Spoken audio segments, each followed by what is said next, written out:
Welcome to United Shades of Gray, Conversations of Race in America on WSGW. Now, here is your host, Kareem Bowen. Good afternoon, ladies and gentlemen. Welcome to another edition of United Shades of Gray, Conversations of Race in America. I'm in the studio today with my main man, my sidekick, my brother in arms, Mark Bassett. Mark, how's it going, my man? Hey, now it's going well. Went Hey, to now. morning mass, worked out, had lunch, came over here. Wait a minute, you went to morning mass today? I try to go to morning mass most every day when when they have it at 8 a.m. I go to it. I did not know this. I Yeah. thought that was a California thing. You continually do I'm this? trying to continue to do it, because I think it's a good way to start the day for me. Okay, so Yeah. what does it do for you, Mark? This is I think it interesting. just gets me centered. Okay. And puts myself in the right frame of mind with the right focus. Not always, but some days it does. Some days I'm distracted, but I'm there. I think it's good. So I don't go to morning mass every morning at 8, but I do get up every morning at 6 a.m. I believe having that moment of just a focus and inspiration is a great way, as you said, to start my day. Yep. So Jonathan's not here. We have someone sitting in for us today. Yeah. I miss Jonathan already. No, I'm just joking. But we have Matt. I do miss Jonathan. We do have Matt. He's the producer of one of my other shows on our sister station, Straight Talk on KISS 107.1 FM, which airs 6 p.m. on Sundays. Cross-branding. Cross-branding, why not? Hey, shameless plug. But we have Matthew here. So Matthew, I call him Matthew, aka White Soul. Matthew, what is your routine? Do you get up in the morning and do anything? Do you find a way to center yourself before you start your day? Let's see here. I wake up and get dressed, get some homework done if I have any homework I got to do, and then I come into work. School, you are back in session, right? School's in session. Where do you go to school, Matthew? I'm going over at Delta. Okay. What are you majoring in? Right now, broadcasting. Okay, that makes sense, I guess. I guess a little bit, right? That makes sense. He works at a radio I'm gonna station. start calling him White Soul too. White Soul, that's White his Soul. name. So Mark, we're talking today, and we have been talking. We've been on hiatus for a week, but you guys have been able to get that great content because we've been recording fools in this studio. However, those of you who are out there listening, if you have tuned in or you try to stay involved, and I know that some of you do. We didn't really think anybody was listening. We just thought that they gave us a mic and they acted like it was on, and then we just left. Sometimes I hope nobody listens to what I have to say. But people are out there paying attention. I know because you let me know. And sometimes I'm kind of confused. They're like, the white gentleman that's on there with you. I'm like, oh, Mark. So we're glad. Their audience, all white guys look the same or something. Hey, that's what I heard. No, but we're talking about a series of things. We've been talking about the red, the white, and the blue for several segments. And what we're talking about is normally say red, white, and blue, and we look at them collectively as the colors that unify us as the American flag. But we're separating those because, as we have seen over the past 8 months, our nation, once again, we saw this in 2016, but we're really seeing this now, the separation of so many people, so many by politics. The sad one is by race. I'm not so much pressed by politics. Politics always, it's a divisive issue. But seeing it's people more toxic than it's historically been. It's getting increasingly toxic. Absolutely. Yeah. Absolutely. And so now we are talking about the red, the white, the blue. What are the things that have our nation divided? And Mark, you said something before we get into the depths of a serious conversation. Mark, you had something that you wanted to inject in this conversation we were talking about before the show got going. What was it? I don't remember. Head and shoulders, knees and toes. We're talking about the the ankles. Yeah. Well, I mean, it just tells you what a 24 hours news cycle does to you. And the kind of news that becomes important. There was all the big talk over the weekend, Donald Trump's health, his ankles, his cankles, bruises on his hands. Is he alive? Is he dead? Did he have a stroke? Yeah, there was a rumor that he actually was dead. He wasn't alive. Yeah. Have you ever seen Anchorman 2? No, I saw 1. Yeah, 2 is basically, this follows the same character, right, but it's the dawn of the 24-hour news cycle and how it went from, that was in essence the birth of news being something serious to you have to fill so much time and space that everything becomes news, everything becomes entertainment. Yeah. and you get these close-up photos of his ankles, and they are big. It doesn't look good, but so. What do you think is going on with him? Because there was a lot of talk before about how his cognitive ability was so strong and all of these things. Well, I never believe anything. What a difference out of that 4 years makes, right? I think he's probably cognitively stronger than Joe Biden was, to be perfectly honest. But what are we talking about again? No. The man is in his late 70s. He doesn't physically look that healthy. It's a highly stressful job. I mean, McDonald's is the food of champions, right? Yeah, exactly. McDonald's and Coke, He's not an especially healthy looking guy. And it's a highly stressful job. He's 78. So, it's not a surprise he might be having some health issues. Wow. So I think that there's a lot that is happening. And it's interesting because I see him getting old fast. And we've seen this, right? Oh, yeah. When Barack Obama came in and he was president, he was young, good looking, dark hair. Yep. By the time he left, I think he had a full gray. Now, he may have been dyeing his hair to look younger and maybe more presidential. Yeah. But it's any job like that. It's a lot of stress. It's a 24-hour a day, 7-day-a-week job year round. Remember how cool I don't care Bill how much Clinton golf used to you play, you probably still, even when you're golfing, you're on call and there's a pressure and a weight of that, and I think no matter who you are, it's going to age you. Yeah. I mean, unless you're a brother, say black don't crack, you go come out of there looking real gray. But it's interesting to have that dynamic. But there has been a lot that has happened since the last time we've gotten together. And Mark is Mr. Jet Setter. He should give us a world report.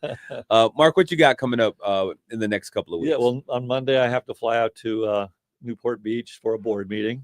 And that's Tuesday, Wednesday, Thursday. And then Friday, I fly to Kauai.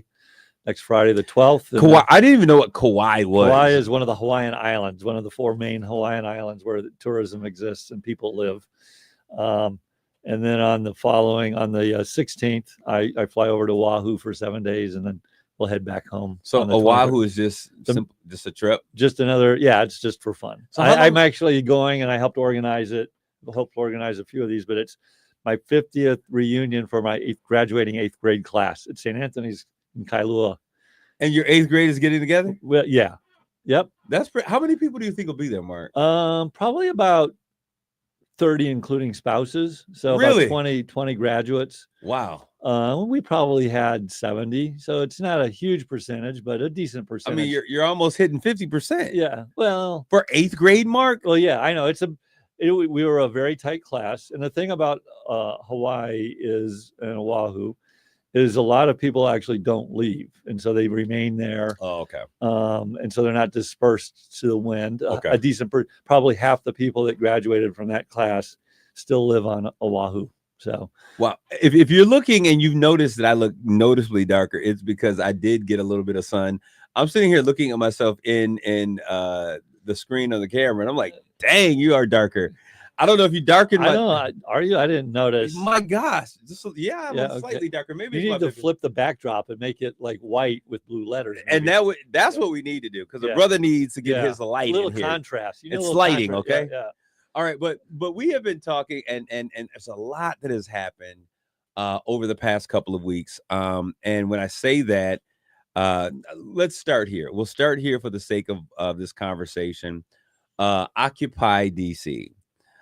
There has been, and I'm going to keep bringing this back, because at the top of the year, when all of this stuff was going, and we were talking about 2025, one of us who's not here today thought, it's never going to happen. I think you kind of felt like, that's not going to happen. Some of the things that we were, it never dawned on me that we would send like the National Guard. These things that are happening, right? Those things, it never even crossed my mind. And so now we are in it's the reality is here. Yep. We're seeing the National Guard now occupying DC, cleaning up a city that has experienced a 30-year low in terms of crime. Mark, what is this? What do you think this is all for? Again, I think it just appeals to his base. Okay. How so? I guess that's he's the law and order guy, and and so far it's been 2 Democratic cities, basically Democratic areas. I mean, to me, the interesting statistics is if you look at some of the cities with the highest crime rate in the states, Louisiana, Mississippi, Oklahoma, it's a lot of deeply Republican states, and he's yet to do that. Now, it'll be interesting to do. Is my guess is eventually they will, but the local politician will invite them in. That's what's not happened here. It's not been at the request. It's been antagonistic. It's been very antagonistic, and I think he's just, again, I think it just reinforces what he's trying to appeal to his base. What do you think is that reinforcement? That, like you're saying, what do you think that reinforcement is? Because I have my thoughts. That he's, I'm against crime and I'm going to clean up crime, and I did what I said. Okay. All right. So, but it's going along, and I've been saying this from day one. I said the Project 2025 was not about making America great again, but about making America white again. And I said this at the beginning, and I think there was some pushback, soft pushback from you, very strong pushback from Jonathan. I can't wait till he gets back. But I think that since then, we were joking, like, you're becoming more liberal by that moment. Well, yeah. Where you look at what's going on. I mean, I think you're. Yeah, again, I think we've talked about it. Like, philosophically, I don't disagree with some of the things right at the very top level. Absolutely. What I disagree with is how it's being implemented. And as I said before, I think, to question something like DEI, there's nothing racist about saying, hey, do DEI initiatives need to continue as they have been for the last 20 years? And do they need to evolve as time marches on? I don't view that as racist to question that. Having said that, how that review has been implemented, it's hard to then say, like, wow, it's easy to get, hey, that was racist out of this. Yeah. When you start striking all these websites and, look at the kind of who gets fired and who doesn't get fired. And, it's hard to not say, like, boy, this really has implications that I don't like. Yeah. So. And so I think that's interesting. And you said something that I want to agree with. I don't think that it is racist to question, is there a need for a change or a transition in how these, and I'm going to say affirmative action type processes take place. I think what it is what you're talking about, how these things are implemented. I think that we'll get to those things later. But one of the things that is really interesting, as we were talking about Occupy DC, and I think that there's a narrative that's being pushed there. And I said this kind of like toward the end of our last time. When I look at Chicago and DC, especially Chicago, especially DC. DC is referred to as Chocolate City. Yep. And when there were times when things that are going on and everything that's happening, I think it's interesting because when you look at the numbers, as you were saying, the stats and the actions don't align. So the stats say that you should be, if you're going to send the National Guard, go after these, you then go after the top cities in the city where MAGA is. Yeah. Those states where MAGA is. Yeah. So it's very interesting, but I think that it draws us into a larger narrative, and it's a scary narrative for me. I think it's a dangerous narrative for our nation, and it's the idea or the concept that when we think about crime, when we think about violence, we should think about Black people. Yeah. And I guess I look at it as it's more of and I've always gone back to, it's a socioeconomic thing. Absolutely. Poor areas tend to have higher crime rates than rich areas. It's got nothing to do with race. It's just poor. Now, and what you're saying is exactly what the stats would say. Yeah. And so I think it's very, very important because we have to understand that 50% of the crime in the nation does not happen by African Americans. Yeah. And so 50% of the crime happens by Caucasian Americans, but it is consistent with the numbers in the nation, and then also with the issues as it relates to poverty. As you were talking before, when we look at 47% of African Americans fall within what we determine or call the middle class. It's consistent. Yeah. And so, 13, 14, whatever that percentage is, because I don't understand how we come up with those percentages. I guess the census has a lot to do with it. Some sort of census. But, nowadays, I cannot feel, I don't feel as an African American. I want to feel like you, Mark. I want to feel more centered, aged, very wealthy white American. That's what I'm feeling like today. Okay, that's what I'm identifying, not feeling, but I want to identify with that today. Well, I think there's a level, and I understand what you're saying, but there's a level of comfort being around surroundings you're familiar with, and and again, I'll just be transparent here. Like, not that I ever felt threatened or worried, but like walking into your church is like the one white guy, and I'm Catholic, I'm not evangelical or Pentecostal. Right. There was a level And we get the Lord on it. yeah, there was a level of uncomfort with that, or not that I didn't feel unsafe, but it's just I'm uncomfortable in this situation because it's not something I'm used to. So when you look at that, how often do you have those experiences where you're placed in settings like that? Very infrequently, because again, I live in Midland, Michigan. I have a level of financial strength that allows me to kind of go where I want to go. I like the way you said that. Yeah, a level of financial strength that allows me to, when I go on vacation, I stay in certain areas that these are safe areas because they're well-to-do areas. Okay. And so very seldom do I feel uncomfortable or like, oh, I better be on guard here. Okay. Was there a little bit of discomfort then in coming into the Potter Church Ministries, 1402 North Signature? It wasn't like I said, a fear of like, oh, I feel unsafe. Right. It's just like I'm walking into a situation where very different. I stick out. I'm the one white guy here. There was maybe one other one. And it's just an environment I'm unfamiliar with. Yeah. And I think that's what's interesting about that is that is a space that I find myself in every day. Yeah. I mean, if we were just there's two of you guys here, and one of me. I mean, but even in the station, I mean, the representation, especially on WSGW. Hello. No, that's what I've said. For me, it's been as being your friend. You've put me in environments that I would not normally. Like you had the big church kind of events over at Horizon, and again, I'm one of like maybe 3 white people amongst 300.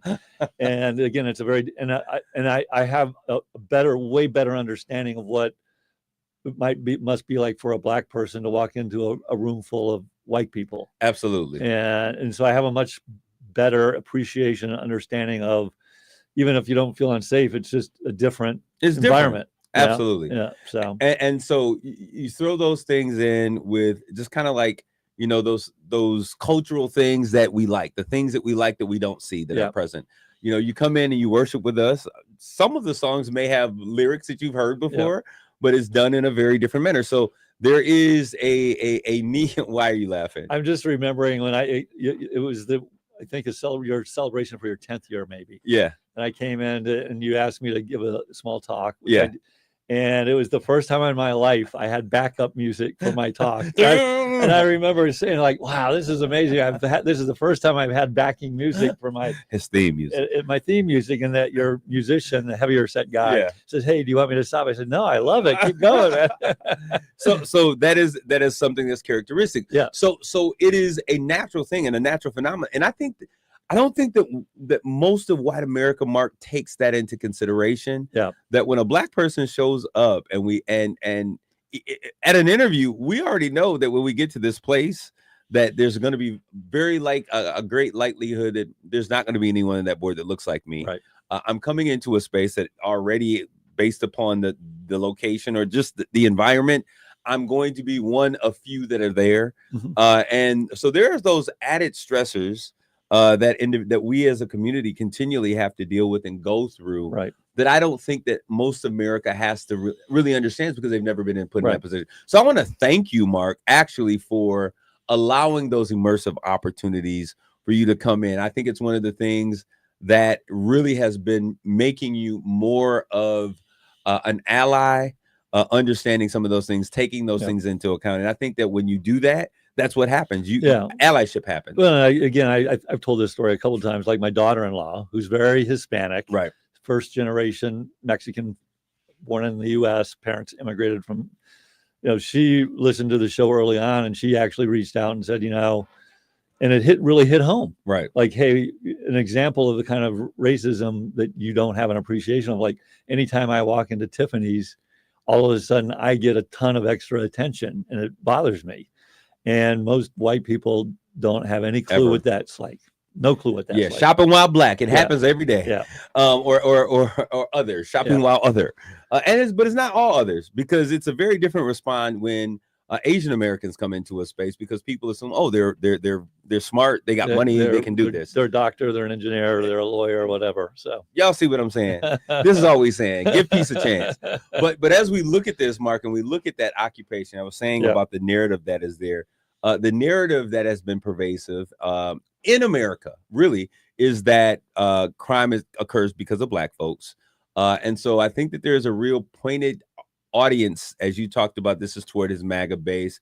We're going to clean up DC. DC is Chocolate City. It's where Black people are. But there are a lot of other things that are taking place in DC. And then I think looking at Chicago's one another of those cities where there is a Black mayor. Yeah. Is there? What do you think? Well, and it does have a history of. I mean, let's be real. Yeah. Okay. Of like Chicago is Chicago. Yeah. And so it's an easy target.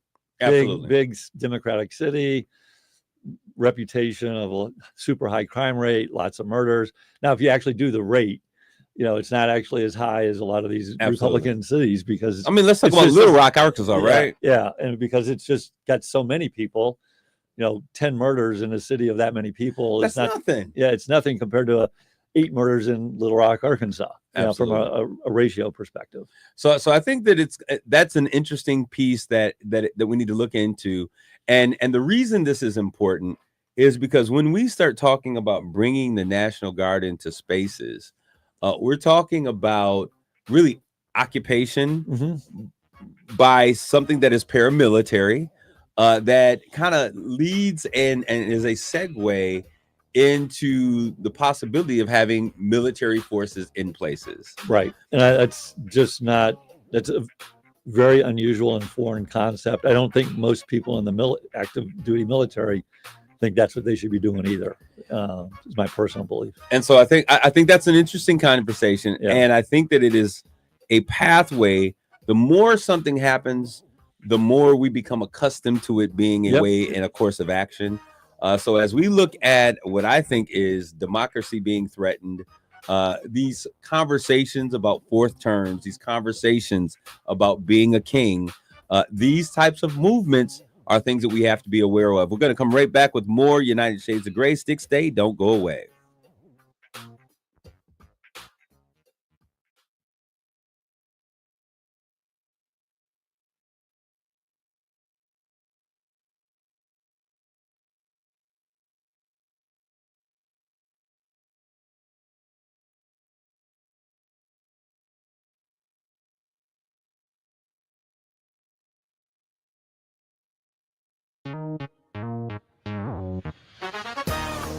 You're listening to United Shades of Gray on WSGW.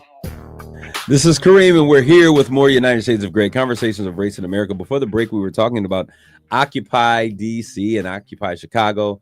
We understand that Chicago has its own set of issues. Gun violence and those things are all a big part of the issues that are on the table. They have a new mayor there. I think it's Mayor Johnson, Brandon Johnson or something of that nature. That is doing some. He overtook Mayor Lightfoot. That name is just funny to me. But I know he is doing a lot of great work in trying to make things happen. We're gonna keep our finger on the pulse because I think that I was sharing with you about the importance of not becoming accustomed to having militarized forces in our community. Yeah. And when you think about things like that, military occupying cities, what does that sound like, Mark? It sounds like authoritarian states and third world countries, to be honest with you, is what it really sounds like. Yes. Does that concern you to any degree? Yeah, for sure, it concerns me. I mean, when they sent troops to LA, it concerned me. I mean, because was it totally peaceful? No. I mean, when you see cars burning, even if they're Waymo cars, it doesn't matter. That's not peaceful. Yes. Was it like, oh, if they don't send them, the city's going to fall? That's the most preposterous. It was basically, in a few block area of this monstrous metropolitan area. And there's, the city was not in danger. I mean, it was ridiculous. And so that disturbed me. And, again, it set a precedent. And this administration continues to just, if you exaggerate enough, mislead enough, lie enough, it becomes truth, kind of a thing. Because think about it. Remember at the beginning, everyone was like, "Oh, that's a lie," and there was fact checks. There was fact checks, and now you don't even. There's so many of them, you don't even bother. And it's crazy because lying is becoming a norm. Yeah, and so misinformation, and this is one of the dangers because they were doing a poll and they were saying that people used to read the news. I used to watch the news, and so they would have these credible sources. so that you wouldn't have all these salacious stories that are out there, right? But now, more than 65% of Americans get their news from social media. Yeah. And, we always say seeing is what? Believing. Yeah. And I don't believe anything I see on social media. But there are so many people, Mark, that aren't as discerning as Yeah. you are.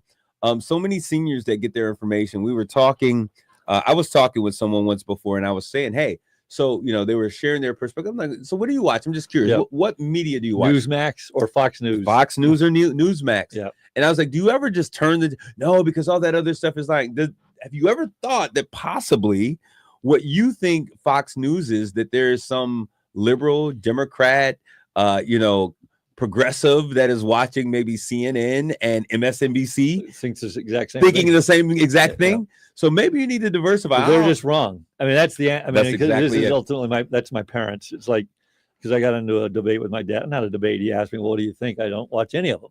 They're all just propaganda. And he's like, "Oh, don't you think Fox is better?" Fox is definitely not. And if anything, Fox is worse. And I mean, but it's called confirmation bias. Absolutely. Since they're saying what I believe, it must be true. So Mark, what do you think? So this is, I think that we are in, and I want to know what your thoughts are. I think that we're in a very dangerous place. I think that, for instance, conversations like we're having here, we do a lot of banter back and forth, but we present the issues that exist, and we have a spirited conversation about where we are surrounding these particular issues. What do you think about the importance now in this day and age of real journalism, where we get the issues, we get both sides of the story, and we put it out there for the people to make decisions based upon that different. How important do you think that is?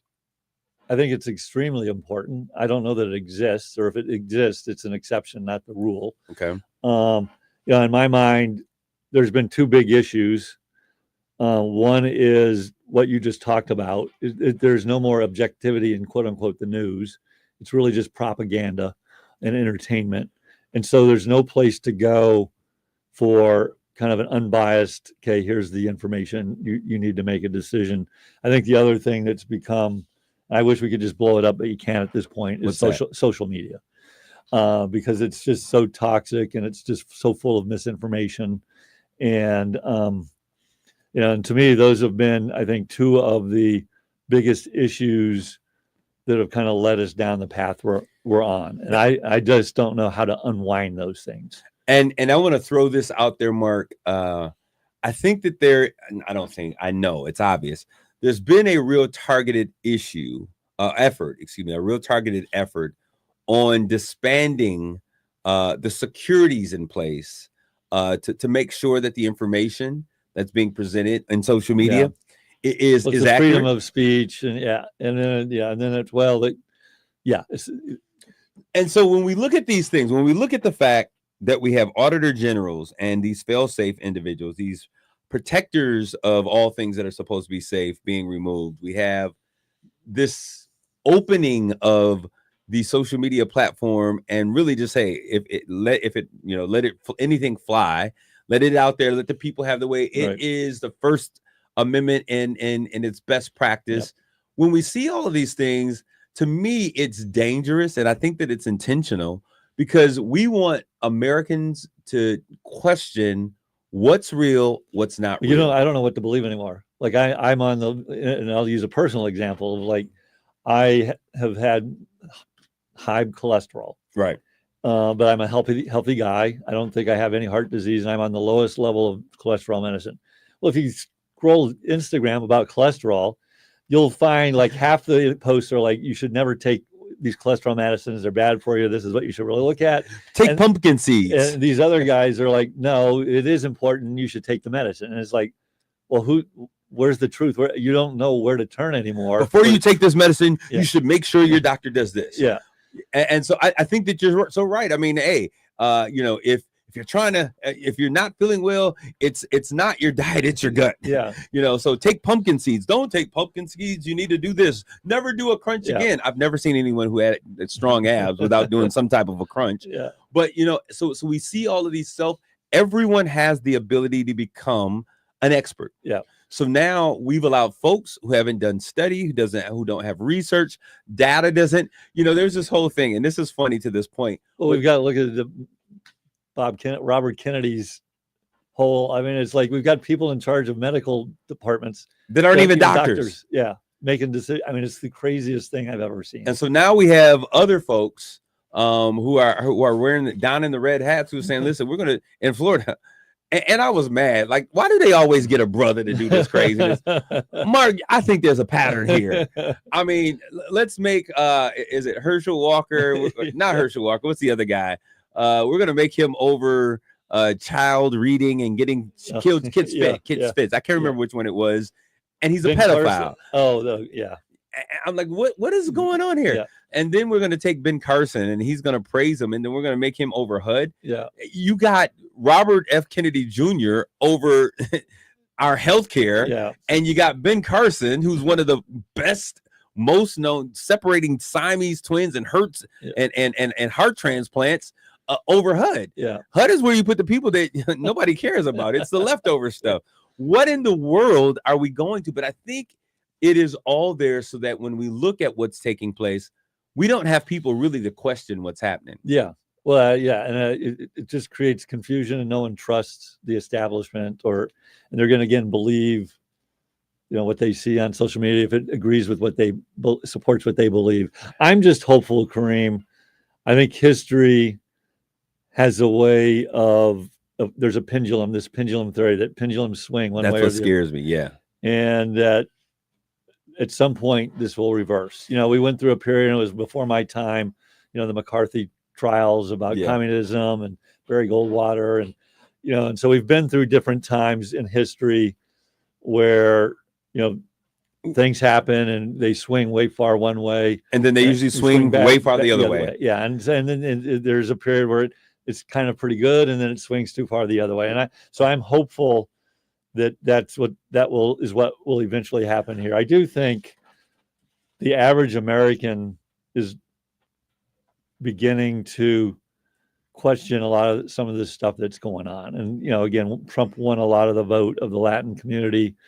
I think there's a decent percentage of the Latin community is not happy with how. I think a decent part of the Latin community is no longer here. Yeah. Well, but it's not happy with how that has been handled. Absolutely. I just saw a thing today where they raided a Hyundai plant in some state. I forget, and they arrested 400 workers there. Are you serious? Yes. So how does that company?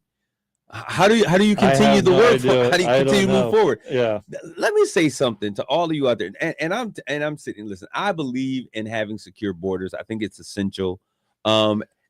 But this is what I don't think the secure borders are essential toward drug trafficking, because I think that most of the drug trafficking that happens in the United States happens with the understanding and to some degree the will of our government. And that's because folks who are trafficking don't have anyway, that's a whole nother conversation, but this is how I feel. But when I look at it and I look at the work that these migrants are doing here in the United States, it's work that Americans are not trying to do. It's work that Black folks is like, wait a minute, we did that on the plantation. Yeah. We're not trying to do this, especially for the wages that you're doing.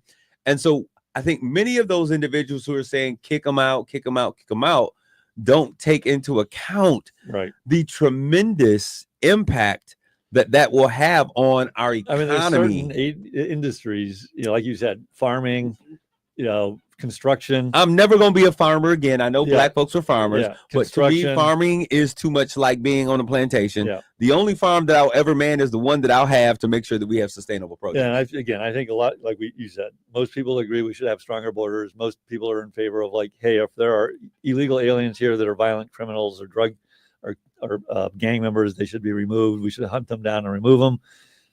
But just kind of going down to the local hardware store and picking up day laborers that have a minor traffic offense I don't think most people support that. And then we get mad and we're mad at we get upset and angry at construction workers or contract workers of any kind. Yeah. Oh my gosh, everything is so expensive. You're trying to take advantage of us. No, when you kick out half of the labor in the workforce, you now have created a system in which they become a much more profitable industry, because one, the cost of materials is higher because hey, tariffs make Tariffs things higher. Well, So the jobs report was not good today, and of course he's At all. questioning the numbers. Oh, we'll get real numbers next year. Yeah, when you put or your- if not, we'll fire the person that gives us the reports. yeah. So how long is the jobs person that gave the report Well, today he's going to be from around? the Heritage Foundation, so he'll Oh, be there. Yeah, they'll yeah. be there. They'll be there for a while. Yeah. But when we look at this, I think it's important to understand that we as Americans are no. Those of you who voted for number 47 and number 45, you are putting our own economy, put some real strains on it. So you can't expect the cost of bacon, the cost of eggs, the cost of bread to go down when I think people think that we make all this stuff at home. So let's Well, just again, get it. I think a We'll lot just of people get it from believe home. that somehow it's not a tax. Yeah, the foreign company is going to pay for that, and it's just not how it works. Having Mark- run multiple businesses that have had to deal with duties, it raises the prices of goods in the country that has the duties. And so ultimately, at some point, at some time, the customer will pay a higher price. Mark, you know what's interesting is that I was a kid that was growing up, and it was always a treasure to be able to go to McDonald's, right? Yep. When McDonald's served real food, if ever, but Big the Mac, closest baby. thing. I remember when the Big Mac came out. Remember that? Yeah. And there were 2 all beef patties, special sauce, Sauce- lettuce, cheese, pickles, onion on special a sesame seed bun. Okay, but it was real food back then, right? So I don't know, maybe, but I ate it. I mean, if you remember, if you understood how they made those before, and you go through this, it was real beef, right? Most of the beef that's in America, you need to understand this, isn't even owned by Americans. So we have the Chinese and the Japanese that own most of our livestock farms by which we are going to live, we eat, and all of those other things.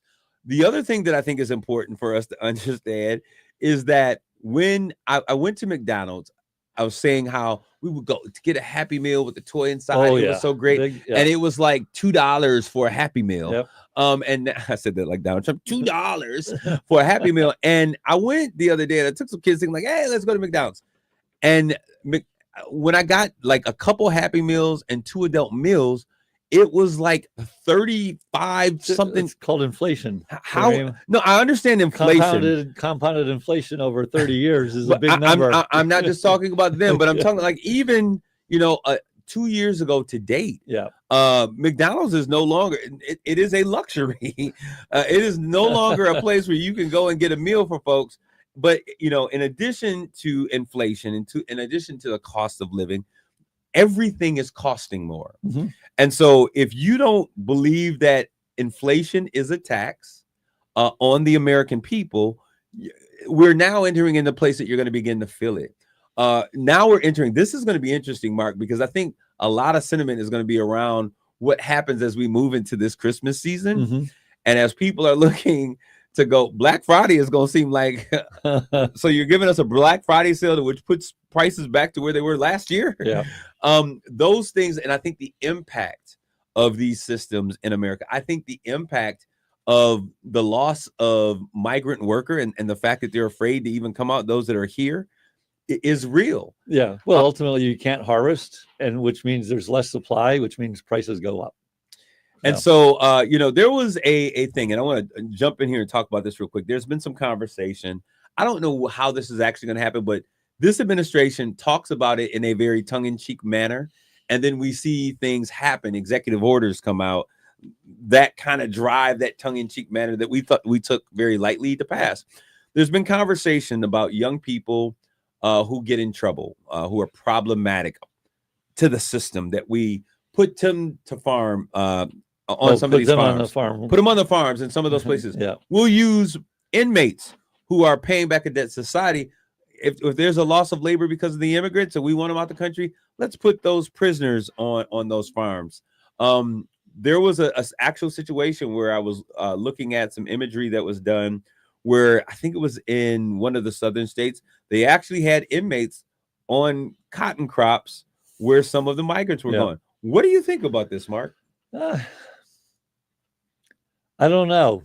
I mean, they typically get some sort of compensation when they do that, that they can use. just like the kind of compensation they did.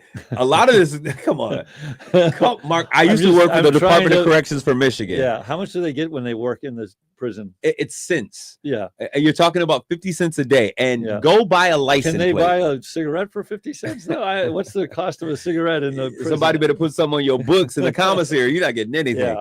But I don't know. I don't know how to react to that. I mean, I get the idea that you are paying a debt to the society. I do think you have to be careful about, it's a slippery slope to forced labor. That's where we're heading. Yeah. And so I think it's an interesting, I mean, I get why someone would have the idea. It's something I would want to think about, I think, a little more. I've never heard that idea. You hadn't heard it presented? No, I've seen I don't know the last time I've seen it, but you used to see prison guys out on the highway picking up garbage and stuff. Yeah. So it's a similar idea, I would think. Well, I think picking up trash on the side of the highway is one thing. I have my thoughts about that. What are your thoughts on that? Well, but I think that I think that whenever we force labor in those situations, it is problematic. I do understand that you're paying off a debt. What I would say is those machine jobs that are happening. Like I said, I used to work for MDOC when I was an intern at Michigan State, and then 6 years after graduation. We also have, industries are going into prisons for cheap labor. Right. This is problem, because this is bringing in those concepts of forced labor into industries. Now, this is my thing. Let me challenge that. Hold on. Let me finish what I'm saying, though. Yep. I wouldn't have an issue with it if they were almost a livable wage, because even though you're incarcerated, you still have a need for supplies. There are still families. Why not give the benefit of the wage to the families or the children that are at home? If we really want to get the labor, let's make it reasonable. The taxpayer would say, hey, I'm paying for his room and board. Absolutely. This guy committed a crime, and now I'm paying his room and board. I mean, I think of it as, again, depending on, let's just say it's a nonviolent criminal. Yeah. They're in there for a couple of years. I would actually view it as it's like an internship. It's potential on-the-job training for when he comes out, he walks into a job, which is because he's been trained on it, which is actually a pretty good situation for that inmate, frankly. But this is what I'm saying, though, Mark. And I say this, and there's a number of industries where we pay pennies, and there's a huge profit reward on this. And so I think, okay, yes, you're getting a skill. I appreciate that. Yeah. But I also think that skill, why should the benefactor be the state to the labor of an individual and not that family, or even some of the retribution? So some of it goes to restitution. Are there interns here at the station, Matthew? He started as an intern. And do they get paid? I did, but I can't speak for the others. All right. There are places where like an intern will not. It's basically you're working for free just for the experience. And that is something that you do by choice. Right. And so I would ask, in that situation, are the prisoners like if the prisoner would say, hey, I'm willing to do this because I want to play the long game. I want to leave here with the skill and be able to get a job. That is an opportunity. Yeah. Then that's an opportunity. And that's different. Yeah. And I'm talking and I'm assuming that's what was going on in these situations. It wasn't forced. No, if you go out to Arizona with the sheriff, I can't remember the county sheriff out there in Maricopa County. Yeah. That has the prisoners out there in pink jumpsuits or prison suits doing hard labor. That is there's nothing positive to that for those inmates. And one thing that I will say, and this is one of the things that time goes by so fast, what I've learned from DOC, and they can be mad about this when I say this, is that our prison systems are not about incarceration. They're not about about rehabilitation. They're about incarceration. Right. They're about how can we manipulate the situation because they're a criminal. And to benefit from this, how can the system benefit from it? And I think that a prisoner has the responsibility to pay restitution for a crime that has been, but that restitution should go to the individual that has been harmed or damaged, not to the benefit of a factory or a company who is looking for cheap labor laws. If you look at many of the basement you would walls, pay them a wage. I would pay them a wage to the family that they. Like if they robbed a store. Absolutely. Okay. That's repay. And so there are, if you're out there and 15 seconds, there are basement walls that are being put together right here in Freeland. Manufactured homes are being put together by these individuals and there is not a real benefit to them or their families. That's a problem. This is all we got today for United Shades of Gray. Take care of yourselves and each other. God bless you. Grace and peace.